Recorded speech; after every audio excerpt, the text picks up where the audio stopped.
cable. So ito yung naputol kagabi mga boss. Nagkataon doon pa sa may ano sa may service road. Nako, napaka-traffic na lugar. Kaya kailangan kasi pag nangyari yun, kumbaga ano lang, presence of mind lang. Kasi sa ganung lugar, walang ano kumbaga walang motor shop doon, walang repair shop. Ano ulam, mother?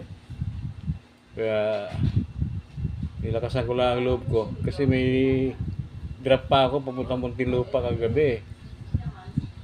Kaya naman gumawa ako ng Muntinlupa. Anyway, hindi naman talaga ako pupunta dyan kasi alam ko lugar at traffic. Wala kami magdaanan, dalawa lang, East Service Road or kaya West Service Road. So, ang meet up ko sa trupa ko kagabi, doon sa lakefront.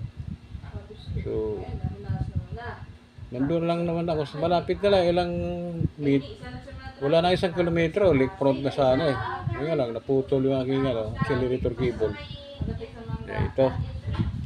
So, wala akong ginawa ang paraan kundi binaklas ko lahat, upuan, yung mga play rings.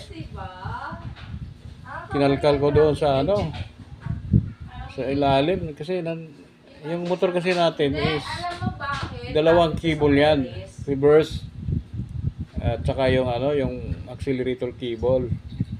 So ito nga yung accelerator cable. Ito yung naputol. So yung reverse buo. So ang ginawa ko mga boss, kinalkal ko na, matanggal ko na lahat. So yung reverse, ginamit ko dito sa may side ng accelerator para gumana yung para tumakbo. Pero hindi naman minuto lang.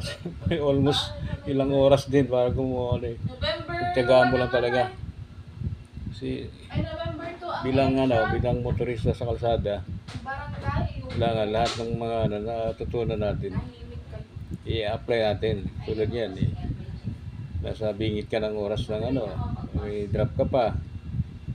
So wala kang shop maanuhan hindi ka pwede magtulak doon kasi service road. Two-way lang yan Mahagip ka pa doon. Malalaking truck pa naman dumadaan doon. So, talagang lakasan lang ng loob mga boss. Yun ang nangyayari kagabi sa akin. Yung meet up ko sana, tropa ko, hindi ko na sila dahil pinabot na ako ng alas 10:30 ng gabi. Bago ko Tapos nung matapos na, papasok ako ng Muntinlupa. Sobrang traffic naman mga boss.